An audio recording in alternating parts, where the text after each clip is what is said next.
My goodness, this is quite an adventure for all of you. Christy, Garnet has a penchant for staying out of the spotlight, but boy, is she thrust in fast and furious when the arc is damaged. She seems to be quite headstrong. Is that much of a background they gave you about her, or was she more of a not into the limelight, but here she is, she has to thrive? Yeah, I feel like what Dean told me, which is kind of bizarre, he was like, think like feminine divinity. And I was like, what does that even mean? I don't know what that means. But she definitely is somebody who is headstrong, very determined. Dean always, like, from the get-go was like, she's the hope of the ship, and is going to make it happen regardless. Which I think are some of my favorite things about her. She's definitely someone who is extremely impulsive and always, like, I feel like one step ahead of, you know, Reece Ritchie's character Lane, which is kind of, I think, what's cute about those two relationships. I don't know what to make of Bryce, Richard. I can't tell if he's a bully. I can't tell if he is just confident. I can't tell if he just wants the best for everyone and he'll do whatever it takes. What were you told about how far he'll go to get everyone to Um, survive here? yeah, I mean, I don't. He's kind of. I think he's a bit unnerved, like everyone else initially, but he's definitely not. He's a lot of things, but he's not a bully. But he's kind of, yeah. He's headstrong. He's confident, and a little bit like Chris was saying. She was told. I was very much told he's willing to put himself in the line of fire, whatever the cost. And we may or may not find out as the series goes on as to why that is. So he's definitely an interesting fella, but great fun because he's kind of always never short of a witty line to say in the perfectly wrong moment, which is always fun. So Yeah. And I think he's one of the characters that makes Garnett laugh, which I think is quite rare. It seems like, yeah, she's very stoic and by the business here, especially when lives are on the line. But Richard, Bryce is also Scottish. yeah, It's, was he always that way, or did you put that twist on him? yeah, he was. I mean, he was very much like James Bryce. It's got to be Scottish, right? Just something about that name and who he is. But I'm very glad he was because a lot of his dialogue they wrote him very well for that. He's got that Scottish, whatever that thing that they have, which is it's a lovely quality, and he has that kind of bravado and that kind of, and he loves a drink. Let's be honest, So he's got all that. He's all the usual traits of a true Scot. Reese, I don't know whether to be angry with you or I don't know where my feelings lie with Lane because I know that he believes that only the strongest will survive, and I think he's kind of pushing to do his best to make everyone survive. Did they tell you how far he would go or what he was willing to sacrifice, or did they leave that gray for you as well? Um, he, it's a great question. They didn't tell me. They didn't tell any of us.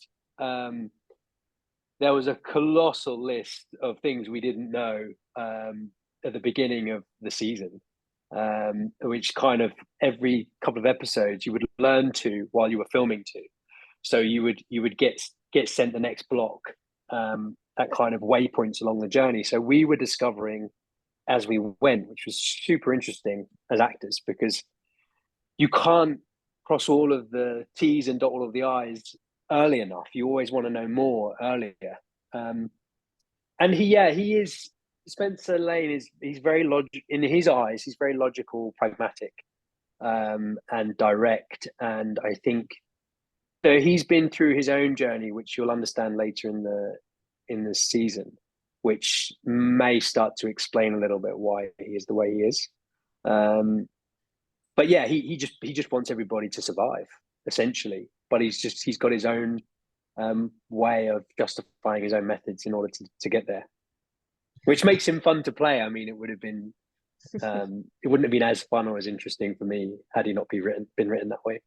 Well, I'm looking forward to exploring more of those layers rather than just for now knowing that he's bad to the bone, as we would say, or as we would I'll suspect. take that as a compliment. Yes, I you're doing love your that. job. You should Jamie, how many episodes have you seen? I've seen just the first for now. Oh, okay. It's early days, Jamie. It's early Yes, I days. know. We've got so far to go. I was gonna say I'm warming up to you here, but I don't know if I'll warm up to you on screen. We'll have to wait and see. We'll see. We will see.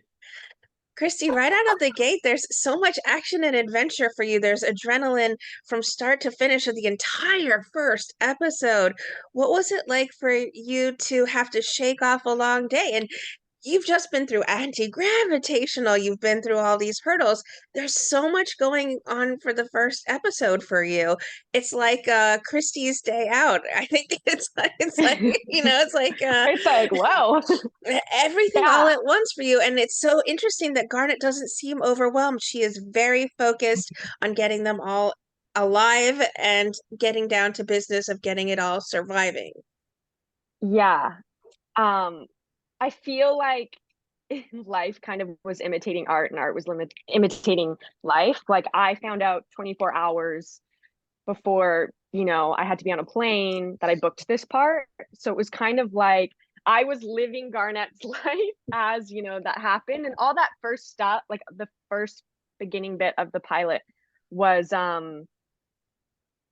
like shot first, and I had never done green screen or action, or I was so used to just sitting at a table having a conversation with people, so it was like all very kind of, I felt like a fish out of water. But I'm just gonna lend the stoicness to my jet lag is really what I think.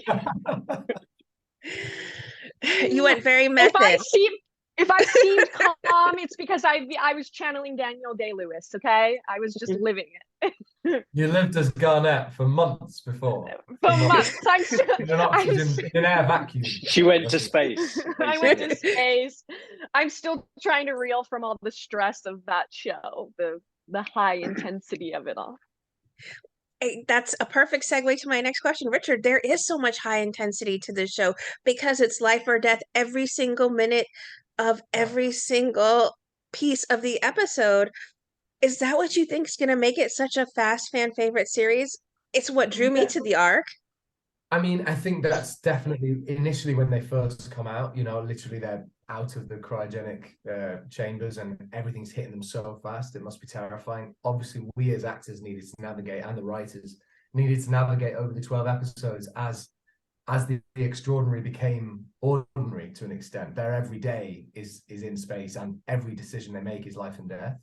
And so we need to navigate how their reaction to that would change as well. And, it's a little bit like if an emergency happens to a civilian versus when an emergency happens to like a high-ranking general in the army. Sure. Over years, your ability to deal with those situations get better. And what's lovely throughout this series is you get to see Garnet, you get to see Lane, you get to see Bryce deal with these situations and maybe grow into their positions slightly more, which was really What's great is none of us start as high-ranking officials either.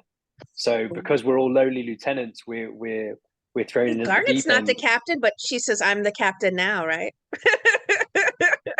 She's been watching too much Captain Phillips. Yeah, watching too much. She actually Captain did it in the Phillips same accent, which we didn't think would work, but eventually yeah, she was just throwing. It was a choice. It was a choice. She was just throwing out movie quotes, the Spielberg quotes, everything. She was just constantly just throwing them in there as we were filming. So